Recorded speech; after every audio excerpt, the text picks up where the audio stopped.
What is going on, YouTube? I am Germ here. As you can see on the screen here, just about 25 minutes ago, Riot dropped this new article, dev blog, whatever you want to call it, called Preseason 2021 Champion Class Item Goals. This is a huge article with a ton of big announcements in it, all about the new item update coming in Preseason 11. In this video today, we're going to be covering all of it, explaining it all to you. There's some really cool stuff, there's some exciting stuff, there's some confusing stuff too that we can hopefully clarify a little bit, but there's a ton going on. Before we get into this one, I just want to mention real quick, we recently unlocked channel memberships for just a couple dollars a month. You can help support me, my channel, and my content. If you like what we do here, if you like my videos, if you gain anything from my videos, any kind of value or whatever, consider becoming a channel member today, and in return you receive some really dope, really awesome member exclusive, member only perks that'll hopefully make it worth your while and make it a great deal for the both of us. With that being said, here we go, getting into today's video again, which is the Preseason 2021 Champion Class Item Goals kind of reaction, breakdown, whatever. This is goals for each class of items and high level stat changes. Again, this is going to be the big change for Preseason 11. Every preseason they like to do like some kind of big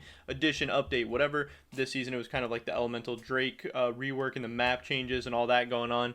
And in this one, it's going to be a big item overhaul, which is really, really huge because items are such a key pivotal part of League of Legends.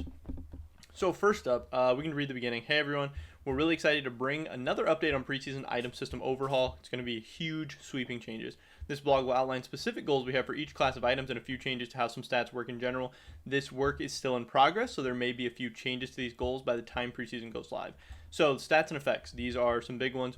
Healing and grievous wounds. Healing has become more prevalent in the game over the last few years, and we'd like to address a few specific problems. Healing has become so common that grievous wounds has gone from a contextual choice to like a viable option in most games. I completely agree with that, especially when you have like Yuumi flying around, just healing everybody, Sorakas, Sonas, just all these stupid champions with just a ton of healing, and then Conquer on every champion.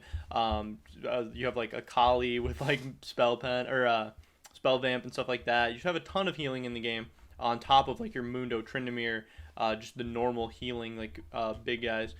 So we're looking across runes, item, and enchant kits to trim some healing where we think it's unnecessary, which should in turn reduce the necessity of grievous wounds. So that's kind of exciting. They're going to be taking off of runes, item, champs. I don't know what that means for a ton of champions. I don't know what that means for Conqueror or even like Revitalize. Some different runes like that, Fiddlesticks. Different items that give healing and stuff. I don't know exactly what that's going to mean, but that could be interesting. But definitely reducing healing is going to be good.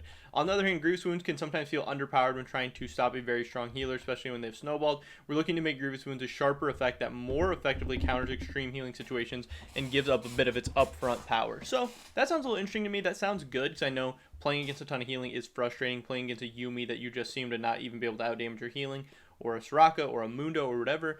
But also, if you are like Mundo or something, healing is your one big thing, and if you have a grievous wounds that just kind of shits on you, I don't know, that could feel pretty bad, and it can make the healing champions pretty useless. So it's going to be interesting to see what they do with that. I don't know, this could be really good if they execute it correctly, but it also sounds pretty hard to pull off, because healing and stuff is so just ingrained in the game right now. But we'll see. Riot's got a lot of time. They got a couple months for the preseason stuff. They have time to figure all this out, but it'll be interesting. Here is one of the biggest changes on this entire list of what's going on. The cooldown reduction rework, CDR cooldown reduction, has been just in the game forever. It's always been a huge part of the game. But before, in the old seasons, you used to like really have to use your runes and your items and build and everything specifically to get to 40% CDR, to get to that cap, so you could actually start to cast your spells and ton a lot. In more recent seasons, every item has CDR on it. You can get to 40% CDR really easily, but CDR has been a huge thing, and you're always working towards that 40% CDR, again, whether it's in runes, items, whatever. But now they're changing it all up. The new stat, cooldown reduction's out of the game. There's no CDR. The new stat is called Ability Haste, which I don't know if I'm in love with the name of. I don't know how catchy it's going to be, how it's going to catch on. CDR, cooldown reduction, has been, it seems like to roll off the tongue, seems to be easy to say, and it's just ingrained in all of our brains for the last like 11 years or whatever. But Ability Haste is the new thing. So Ability Haste power stacks linearly, which is a huge thing to note.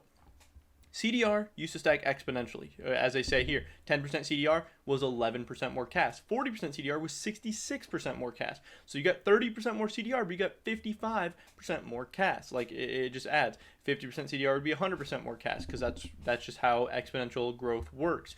But Ability Haste is going to provide a linear power for more ability cast. So 10 Ability Haste is 10% more ability cast. 20 is going to be 20% more.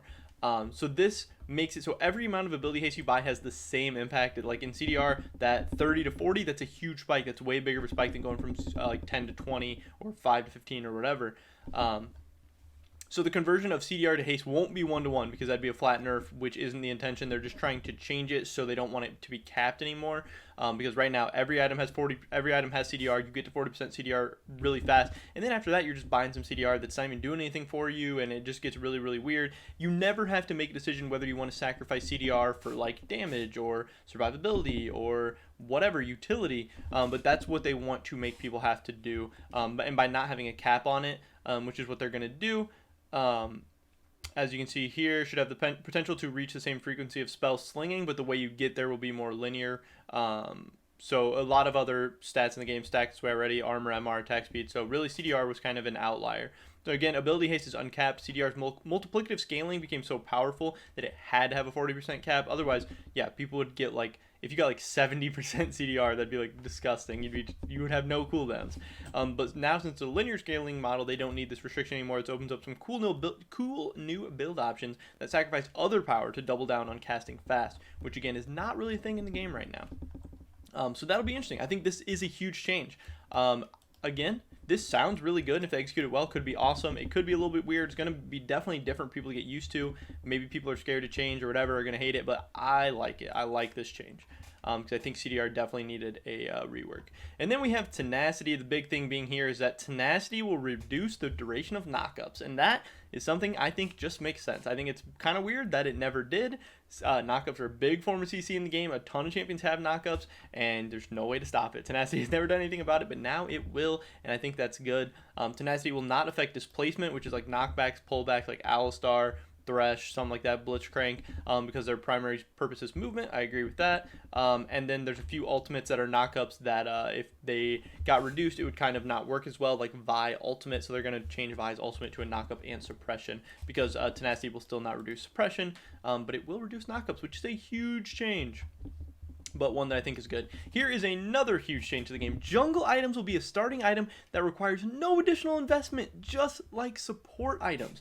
Last preseason included a successful update to starting items for the support role, and they're going to immediately focus on the wider shop for more satisfying options and more choices, and they're doing the same to the jungler role. So I think this is a good change, depending on how they execute it, because for supports, it was just a straight buff to supports. Supports became really overpowered. And I think it's going to be a big buff to junglers too, but obviously there's going to be some compensation nerfs or something. But I think it's great. I think it allows a lot of off-meta picks and stuff, because having just the 4 jungle items and having to pick one and invest like 2,000 into it or whatever, even if it's a little suboptimal or even if you don't like it or whatever, makes no sense. Having the full range of items available to you is going to be better for even meta junglers, but it's going to allow more off-meta junglers who can actually start to get into different items or items that they like more than just Runic Echoes or Warrior or Blood Razor or whatever. You can actually pick an attack speed item that you want, or a crit item that you want, or the mage item that you want, stuff like that. So I think this could be really, really interesting. More strategic choices for the Marksman items. Or we can finish this up. When we first started work on each item class, we laid out all the items analyzed or used over the last few years to help determine. So not really too much there. We're still working out the details, like how you can acquire a champion targeted smite, but early testing this direction has been exponentially positive. Yeah, I definitely agree that it's always going to be positive.